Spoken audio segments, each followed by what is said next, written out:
நண்பர்களுக்கு வணக்கம். இப்போ பார்த்திங்கன்னா, இந்த நம்ம பேசும்போது ரொம்ப இந்த நாய்ஸ் அதிகமாக இருக்குது பேக்ரவுண்டில். அதனால் இந்த மைக் ஆர்டர் பண்ணியிருந்தேன்.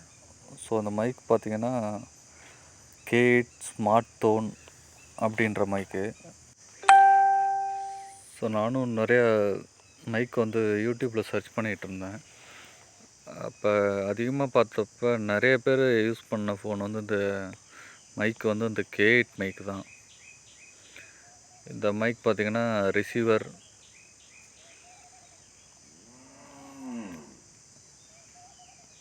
மைக்ரோஃபோன் எல்லாமே வந்துடும்.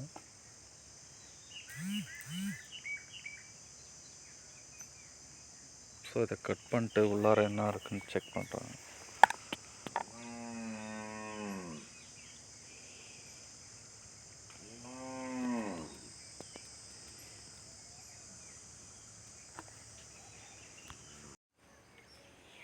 இந்த மைக்ரோஃபோனில் பார்த்திங்கன்னா உள்ளார C டைப் கனெக்டர் கொடுத்துருப்பாங்க. ஆனால் என்னோடய மொபைல் B டைப்பு. ஸோ அதை ஓப்பன் பண்ணி இருந்தாலும் இதை நான் பர்ச்சேஸ் பண்ணிட்டேன். ஏன்னா அதை கனெக்டர் யூஸ் பண்ணிக்கலாம் அப்படின்னு சொல்லிட்டு கொடுத்துருந்தாங்க. ஆக்சுவலாக இது C type receiver, C type pin. But என்னோடய ஃபோனுக்கு C டைப் ஒர்க் ஆகாது. கனெக்ட் பண்ணால் ஒரு மைக்ரோஃபோன் ஒன்று கொடுத்துருக்காங்க.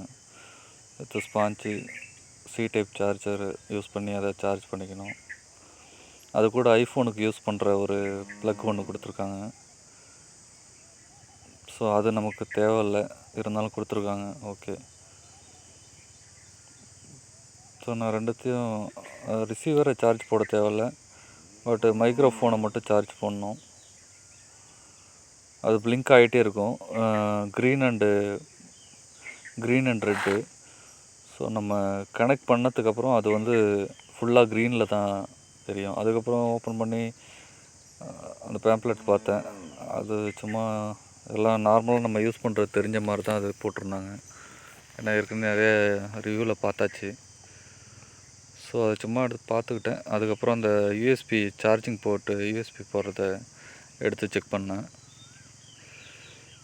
ஸோ அதுலேயும் C டைப் தான், எப்படி ஜஸ்ட்டு கனெக்ட் பண்ணி சார்ஜ் போடுறதுன்ட்டு பார்த்துக்கிட்டேன். ஸோ இவ்வளோ தான் இந்த பாக்ஸ் உள்ளார இருந்தது. இது பார்த்திங்கன்னா ஒரு 1 இயருக்கு முன்னால் 600 கிட்ட சேல் பண்ணிகிட்டு இருந்தாங்க. பட் நான் வாங்கும்போது 246 தான், எல்லா சார்ஜும் சேர்த்து, ஃப்ளிப்கார்ட்டில்.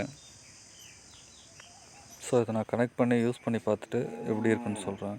ஓகே, தேங்க்யூ ஃபார் வாட்சிங்.